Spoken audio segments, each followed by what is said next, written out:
the British people and to our allies that we'd lost control of this vital asset. No responsible government could let that happen. So there's no alternative but to act in Britain's national interest.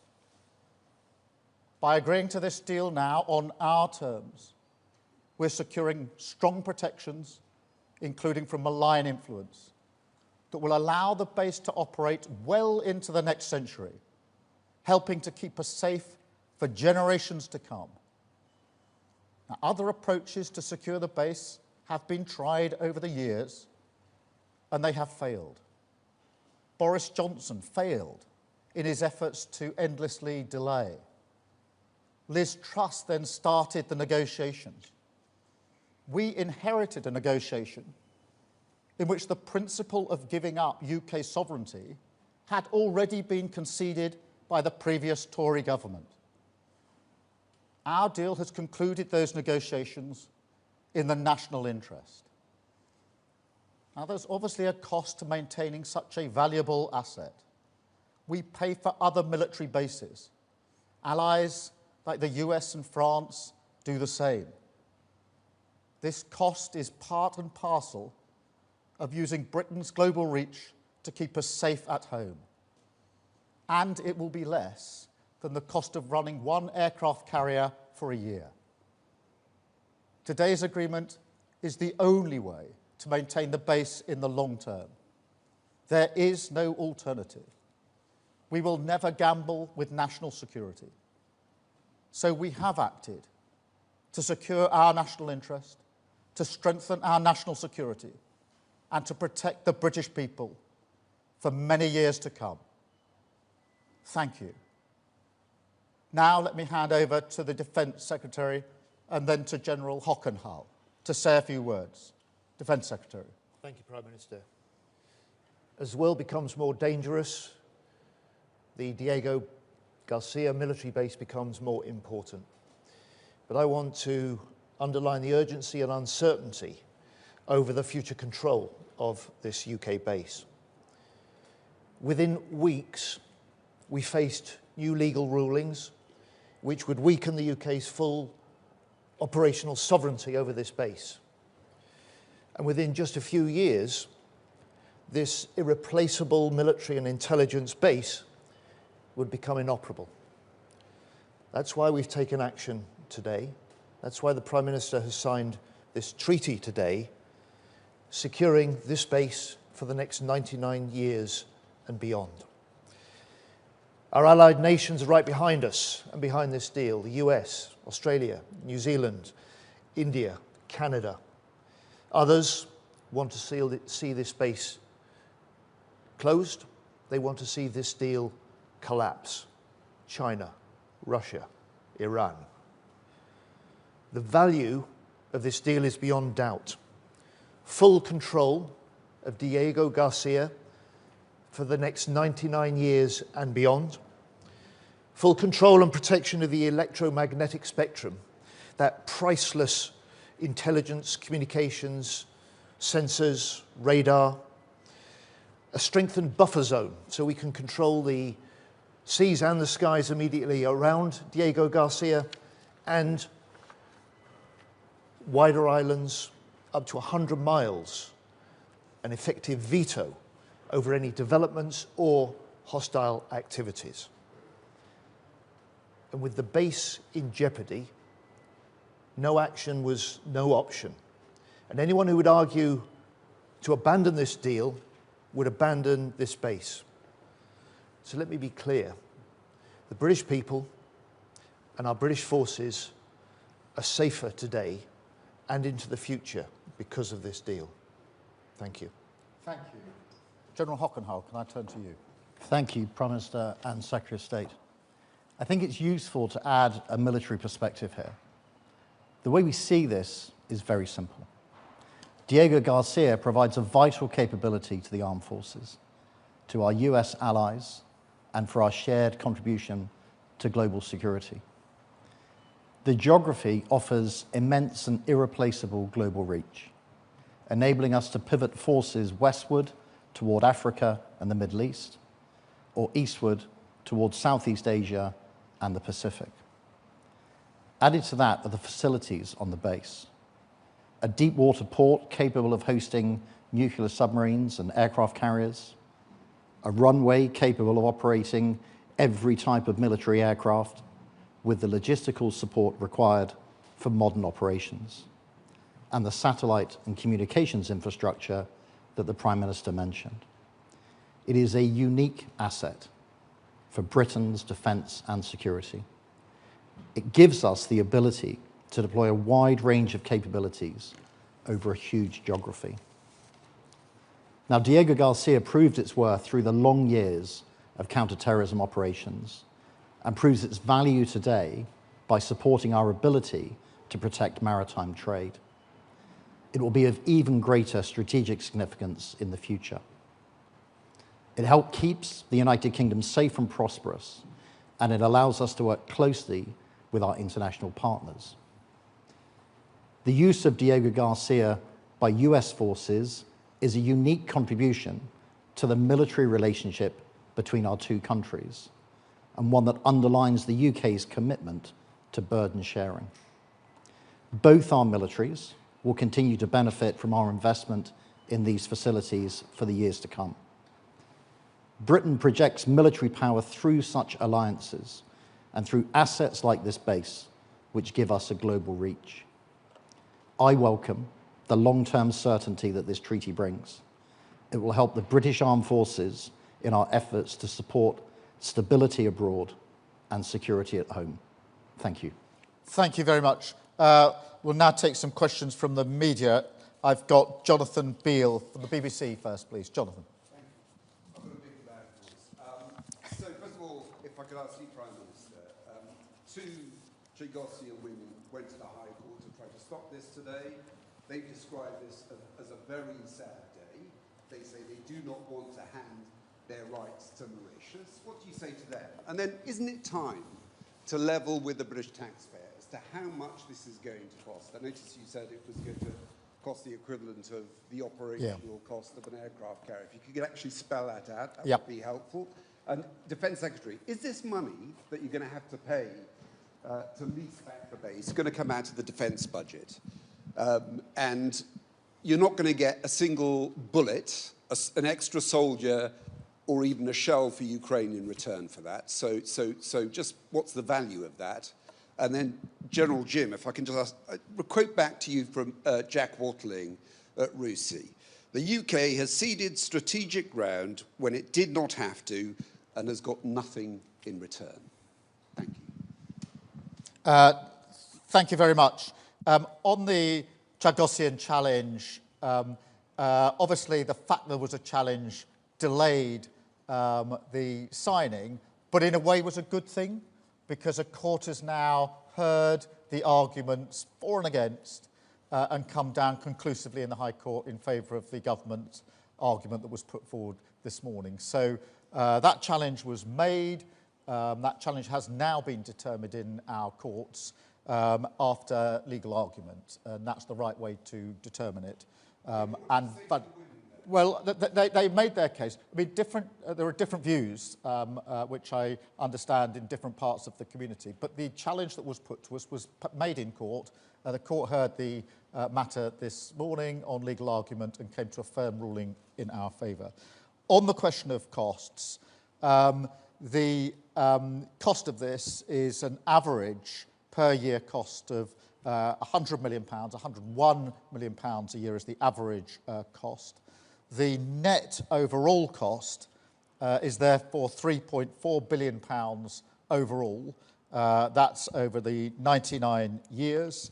That is, as I mentioned a moment ago, the average 100 million per year is about the same or slightly less than the running cost of an aircraft carrier minus the aircraft. Now, given the significance of this facility, both the geography and the capability, you can see that as measured against an aircraft carrier running costs, that this is very good value for money. I should also say that it's very similar to arrangements made by other allies, the US and France, in relation to the bases that they lease and make arrangements for as well. So it's in keeping with those payments. Can I also, just before General Jim comes to this, just begin to answer the question you put to him, that did we have to do this? And the answer to that is there has already been an advisory opinion against the United Kingdom. All the advice, and nobody disputes this, is that should there be further legal proceedings, they're going to go against the United Kingdom. Before that happens, there will be interim measures taken, orders put in place. And even if the United government took the view that it would not comply with its international obligations, which would be a big step, others will, other countries and other organisations. And that means, in terms spelt out, that within months there would be interference with the capabilities at the base. Interference physically, but also interference with the sophisticated capabilities there, including spectrum as an example. And given the importance of the base for our safety and security, the safety and security for our allies, and the relationship that we have with the US, which is this an essential part of, no Prime Minister would allow that to happen. And my first duty as Prime Minister is to keep this country safe and secure. And no Prime Minister with that duty would allow this facility to be at risk, which it would be if we didn't sign this treaty. Thank you very much.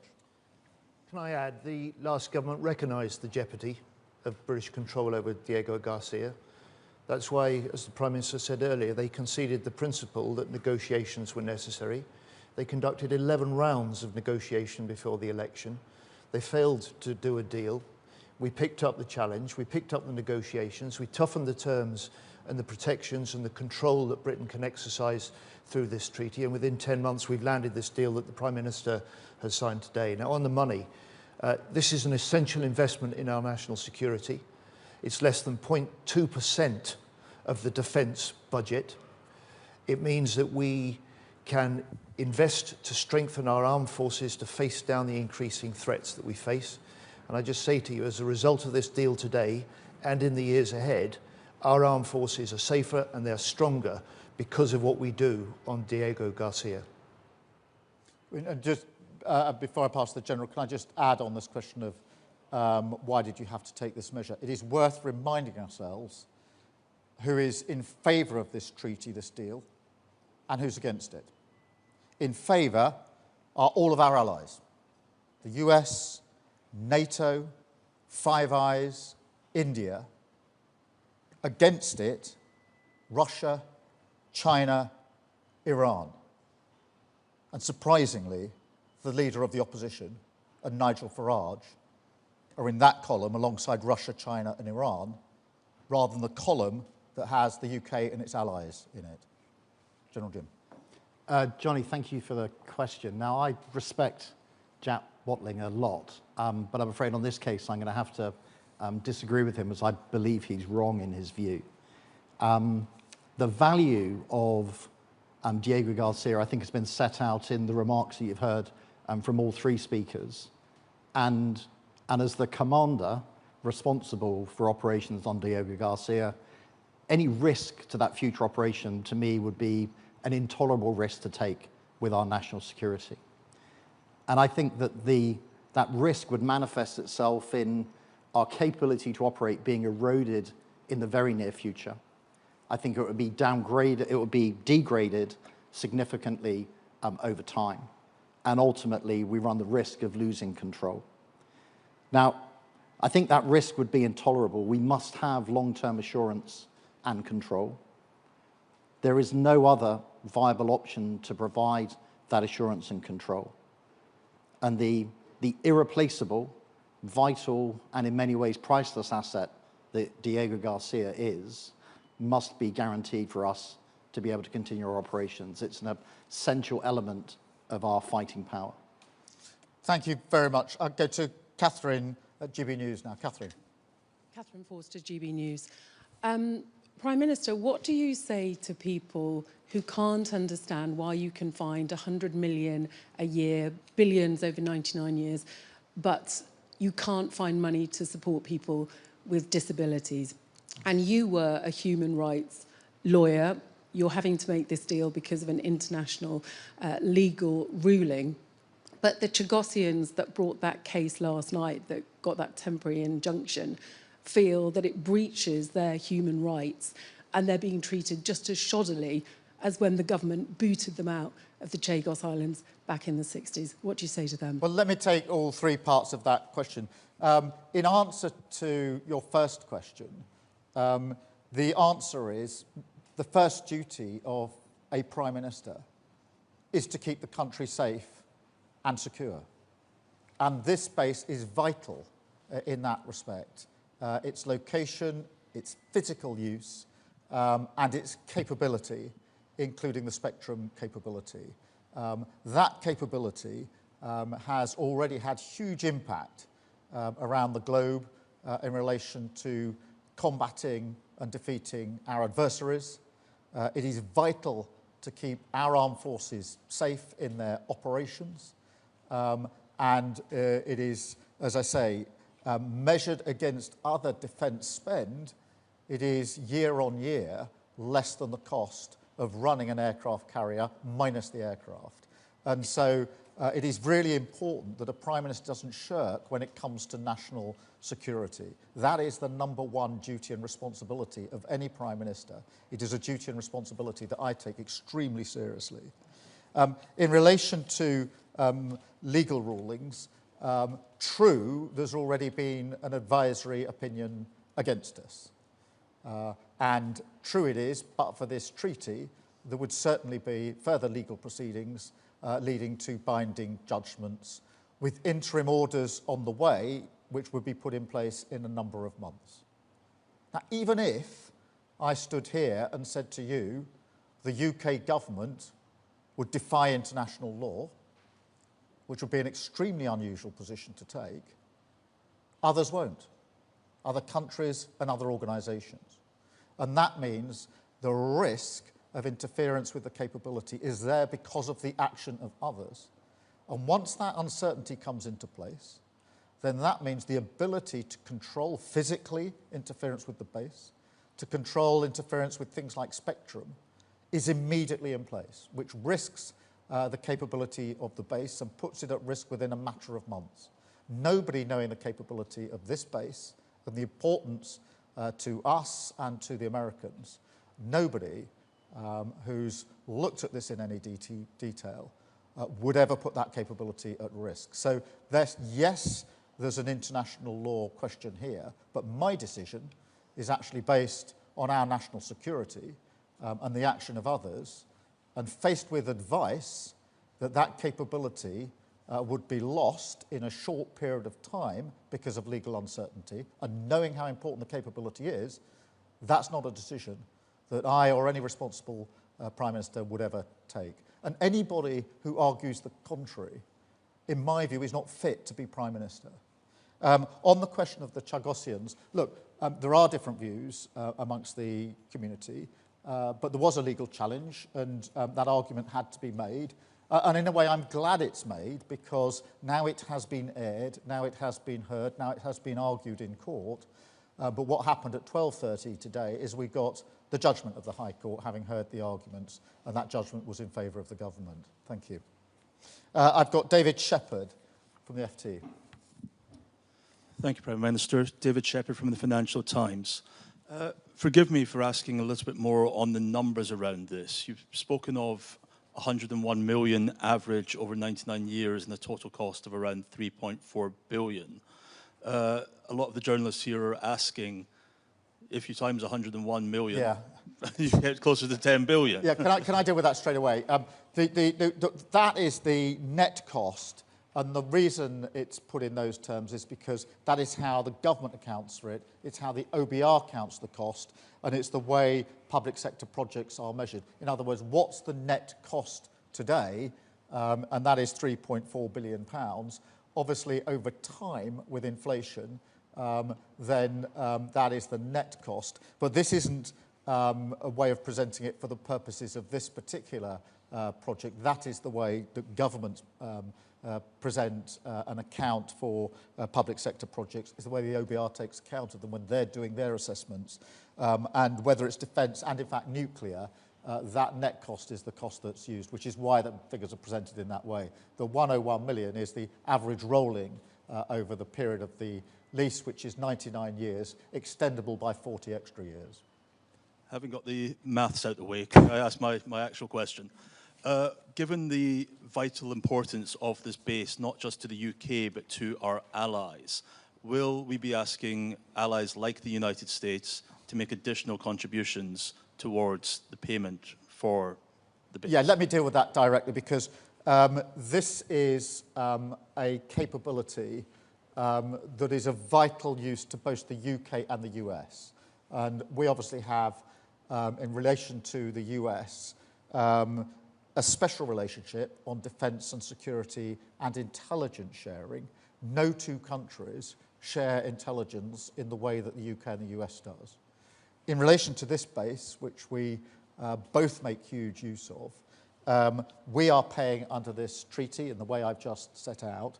The US is paying the running costs of the base, which are much greater than the costs that we are bearing. And therefore, there are different contributions to different aspects, if you like. We are paying under the treaty in the way that's set out. The US are paying the running costs of the base, which are far greater than the cost that we are bearing. Together, there is obviously that shared interest in the base, a vital capability for both of us. Thank you very much. And I've got Claire Sadler from BFBS. Hi. What would you say to UK military personnel who are either stationed there or passing through there, who might be concerned about the change in the dynamics in the region? And also, what guarantees are there that any military operations are going to be able to continue totally uninterrupted? Well, the message would be, whether it's merchant personality or any other personnel, is you are safer now as a result of this treaty, because the uncertainty would have led to a potential compromise of this facility. So it is really important. In terms of military personnel, this base, this facility, has been used to protect our forces many times over. And by securing this treaty, this deal, it is now fully in place to protect them for 100 years, generations, with an option to add another 40 years to that. And as the Defence Secretary set out, not only the base, but the outer islands come under this treaty, and an ability to control what happens up to 100 nautical miles from the base. So in terms of the protection of our military, our armed forces, our service personnel, this ensures that they have the maximum protection wherever they may be, in just the same way as we had before. And that is amongst the reasons that was uppermost in my mind when I took the decision that I did, that this was vital for our national security. Thank you all very much. Thank you.